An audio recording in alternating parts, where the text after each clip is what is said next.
The world is in turmoil from West Asia to Europe to the United States, and in midst of war clouds over West Asia, the President of the United Arab Emirates, Sheikh Mohammed bin Zayed Al Nahyan, is in Delhi. He air dashed to Delhi. He's met Prime Minister Narendra Modi. The two are close personal friends, and India and UAE are also close strategic partners. Their aim is to increase bilateral trade to cross the $100 billion mark beyond oil. And this is a very crucial visit. Prime Minister Narendra Modi went to Palam Technical Area to receive the President of the UAE.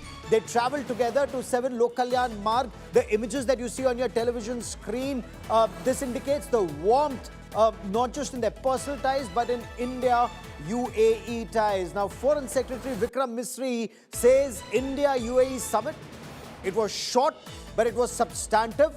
It reflects the close ties between Prime Minister Narendra Modi and the President of the UAE, Sheikh Mohammed bin Zayed Al Nahyan.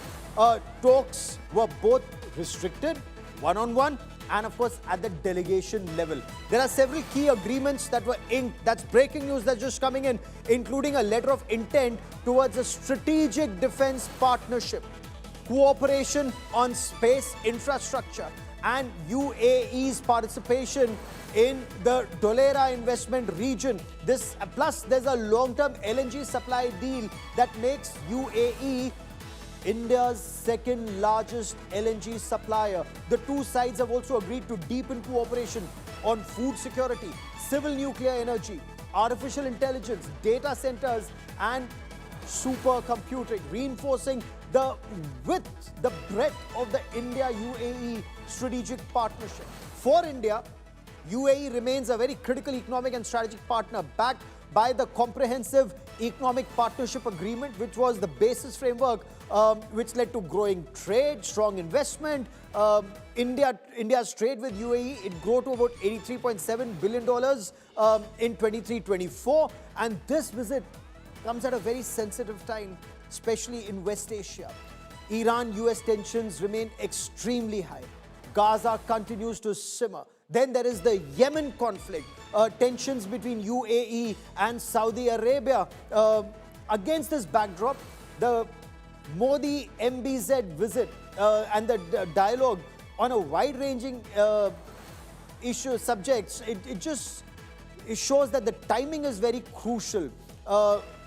Tensions over Yemen, Riyadh's recent outreach to Pakistan, reported Saudi strikes impacting UAE-linked assets in Yemen. It just adds many very, very complex layers to this visit. Now, MEA officials tell India today that UAE and India share a high degree of convergence on a number of issues, regional issues and global issues. Today's talks are all about charting the next phase of partnership. We will also tell you more about these images at the Prime Minister's residence. Prime Minister Narendra Modi is being introduced to the delegation from UAE, and the President of UAE is being introduced to External Affairs Minister, Dr. S. Shankar. You can also see Hardeep Puri, Petroleum Minister, in those images.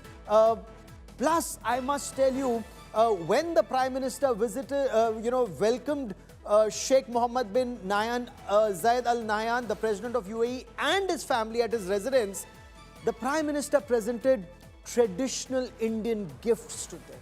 The Prime Minister gifted the President of UAE a royal carved wooden jhula, a swing. And I'll show you those images of that swing because it's a beautifully carved wooden swing. It comes from the state of Gujarat. It sits at the heart of many Gujarat family homes. It's a hand-carved, detailed floral and traditional design jhula. It actually shows, watch those images, they're just coming up there. That's the jhula that the Prime Minister has presented to the President of the UAE. You know, in Gujarati culture, this jhula symbolizes the togetherness of a family, conversation and bonding across generations. This gift also resonates deeply with the UAE since 2026, even in the United Arab Emirates, is the year of the family.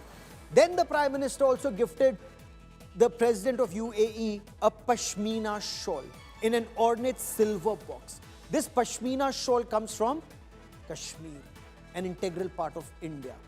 Made by hand, fine wool, very soft, light and warm is what we are being told. The shawl was placed in a decorative silver box. That silver box was made in Telangana.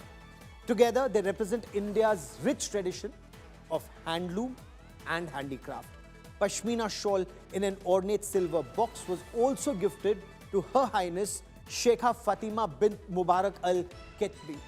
She was also gifted Kashmiri saffron, kesar, in an ornate silver box. Now, grown in the Kashmir Valley, saffron is actually, the more crimson, the deep crimson saffron, it just stands for intense aroma and is an integral part, not just in Kashmir, but even in the rest of the country. Before I get you more on the story, listen in to Foreign Secretary Vikram Misri. The discussions between the two leaders focused on several new and emerging areas of cooperation as well. In fact, to capitalize on the new opportunities for civil nuclear cooperation in the light of the passage of the Shanti Act in India for sustainable harnessing and advancement of nuclear energy for transforming India. The two sides decided to explore partnership in advanced nuclear technologies, including development and deployment of large nuclear reactors and small modular reactors, as well as cooperation in advanced reactor systems, nuclear power plant operations, and maintenance and nuclear safety.